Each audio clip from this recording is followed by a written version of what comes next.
Hi, I'm Crystal Cavanis, and welcome to today's edition of Digital Lounge.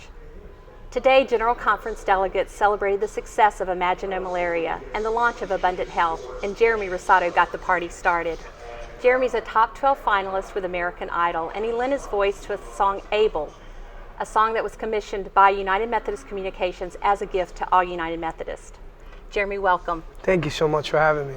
Today was quite a production, and from what I understand, you didn't have a lot of time to rehearse. Not too much time to rehearse, but I think I work best in those kind of situations. We had a very quick rehearsal yesterday, but it turned out great. Yeah, it did turn out great. The stage, you were singing, and there were dancers, and there were people from across the globe just lending their voices and their stories to the celebration. Yeah, what an opportunity for me even to just kind of interact and communicate with all these different people. And it's crazy because being on the stage looking forward, I didn't realize everything that was happening behind me until I kind of got down and watched them do it. And there's dancers and a choir and a band and just so much happening. It was pretty well produced.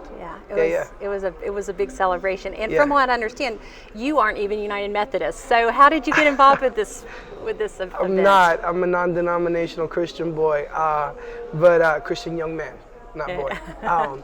But actually, one of the songwriters, his name is James Teely. James Teely and James Elliott wrote the song Able, and he reached out to me. He's a friend of mine. He wrote a couple songs with me on my record that came out last year, and he was like, hey, he literally sent me an email, and he was like, can you sing for me? I need a voice. Can you sing for me?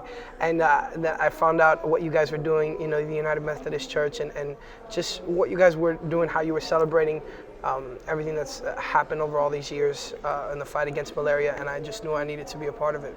Well, we're so glad you did. Speaking of that, what have you learned about malaria and Imagine No Malaria since you've become involved with the project? I've learned so many different numbers and different things, but to sum it all up, I've learned that what the United Methodist Church has done has stopped so many, half of the deaths of malaria that could have happened. And just right there, that's just so tremendous to me. When I try to just formulate how many lives that is, it's crazy. And I'm grateful to be able to team up with you guys and in this fight against malaria and to celebrate with you. And as you move forward and continue to fight and continue to cure and end this thing, so excited to be a part of that. Now, you've been busy since American Idol. Yeah. So tell us what you've been up to. Oh, man. It has been a crazy 3.5 years. I released a record called Heartbeat last August, which is in stores and available now.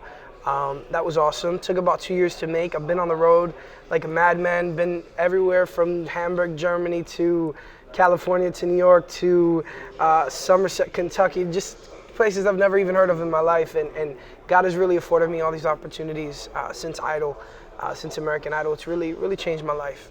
Really been a humongous blessing. Well, we really appreciate you being a part of our special celebration. I appreciate you guys having me. And we thank you for joining us for today's Digital Lounge.